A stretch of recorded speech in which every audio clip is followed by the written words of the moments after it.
ਮੈਨੂੰ ਗਿਲਾ ਆਪਣੇ ਭਰਾਵਾਂ ਤੇ ਪਾਕਿਸਤਾਨੀਆਂ ਤੇ ਜਿਹੜੇ ਯੂਰਪਾਂ 'ਚ ਨੇ। ਮੇਰੇ ਦੋਸਤੋ ਦੇਖੋ, ਜਦੋਂ ਤੁਸੀਂ ਦੁਨੀਆ ਦੇ ਮਰ ਜਾਣਾ, ਜਾਨ ਛੱਡ ਜਾਣਾ, ਦੌਲਤ ਕੀ ਕਰਨਾ ਜੇ ਹੈ।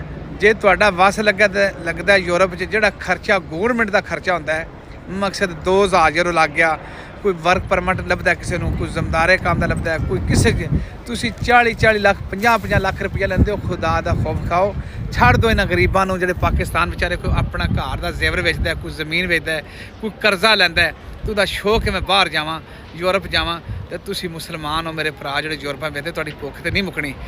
ਅੱਛੇ ਕੰਮ ਕਰੋ ਹੈ। ਕਿਸੇ ਬੰਦੇ ਨੇ 2000 ਯੂਰੋ ਲੱਗਦਾ, ਕੋਈ 3-4 ਲੱਖ ਰੁਪਇਆ ਲੱਗਦਾ, 5 ਲੱਖ ਲੱਗਦਾ ਟਿਕਟ ਪਾ ਕੇ, ਤੁਸੀਂ ਬੰਦਿਆਂ ਕੋਲ 50 ਲੱਖ ਲੈਂਦੇ ਹੋ। ਕਿਉਂ ਲੈਂਦੇ ਹੋ? ਫਿਰ ਆਪਣੇ ਆਪ ਨੂੰ ਕਹਿੰਦੇ ਸੀ ਮੁਸਲਮਾਨ ਆ। ਉਹ ਮੇਰੇ ਦੋਸਤੋ, ਇਹ ਕੰਮ ਨਾ ਕਰੋ। ਇਹ ਦੁਨੀਆ ਫਾਨੀ ਹੈ। ਅਗਰ ਕਿਸੇ ਨੂੰ ਤੁਸੀਂ ਲਿਆਉਂਦੇ ਹੋ, ਉਹ ਆ ਕੇ ਕੰਮ ਕਰੇਗਾ, ਉਹਦੇ ਦਿਲ 'ਚ ਤੁਹਾਡੇ ਦੁਆ ਨਿਕਲੇਗੀ। ਉਹਦੀਆਂ ਭੈਣਾਂ, ਉਹਦੀ ਮਾਂ, ਉਹਦੇ ਸਾਰੇ ਰਿਸ਼ਤੇਦਾਰ ਦੁਆ ਤੁਹਾਡੇ ਵਾਸਤੇ ਕਰਦੇ ਕਿ ਸਾਨੂੰ ਨੇ ਬਾਹਰ ਖੜਿਆ ਹੈ। ਔਰ ਜਦੋਂ ਅਸੀਂ ਮਰ ਜਾਂਦੇ ਦੁਨੀਆ ਛੱਡਾਂਗੇ, ਅਸੀਂ ਕਬਰ ਦੇ ਵੀ ਸਾਡੇ ਸਾਹਮਣੇ ਅਰਸ਼ ਆ ਜਾਂਦੀ ਕਿ ਇਹ ਤੂੰ ਨੇਕੀ ਕੀਤੀ, ਇਹ ਤੂੰ ਬੁਰਾਈ ਕੀਤੀ। ਦੋਸਤੋ, ਤੁਹਾਨੂੰ ਯੂਰਪ 'ਚ ਪੈਗਾਮ ਹੈ, ਪੂਰੇ ਯੂਨਾਨ ਵਿੱਚ, ਇਟਲੀ 'ਚ, ਸਪੇਨ 'ਚ, ਜਿੱਥੇ ਇੰਗਲੈਂਡ, ਜਿੱਥੇ ਯੂਰਪ 'ਚ ਮੇਰੇ ਭਰਾ ਮੇਰੇ ਦੋਸਤ ਭੇਜਦੇ ਨੇ, ਤੁਹਾਡੀ ਮਿਹਰਬਾਨੀ ਹੈ।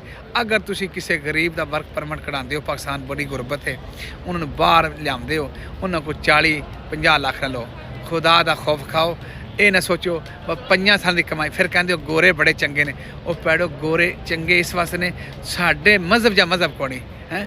ਤੁਸੀਂ ਚੰਗੇ ਬਣੋਗੇ ਤੇ ਦੁਨੀਆ ਤੁਹਾਨੂੰ ਪਿਆਰ ਕਰਦੀ, ਤੁਹਾਡੇ ਮਜ਼ਹਬ ਵਾਲਾ ਮੰਨਦੇ। ਆਖਦੇ ਐਡੇ ਪਾਕਿਸਤਾਨੀ ਚੰਗੇ ਨੇ, ਐਡੇ ਮੁਸਲਮਾਨ ਚੰਗੇ ਨੇ, ਕਿਉਂ ਨਫ਼ਰਤ ਕਰ ਗਈ ਦੁਨੀਆ ਸਾਡੇ ਤੋਂ? ਤੁਹਾਡੀ ਵਜ੍ਹਾ ਨਾਲ ਹਰ ਕੰਮ ਤੁਸੀਂ 2 ਨੰਬਰ ਕਰਦੇ ਹੋ ਹੈ।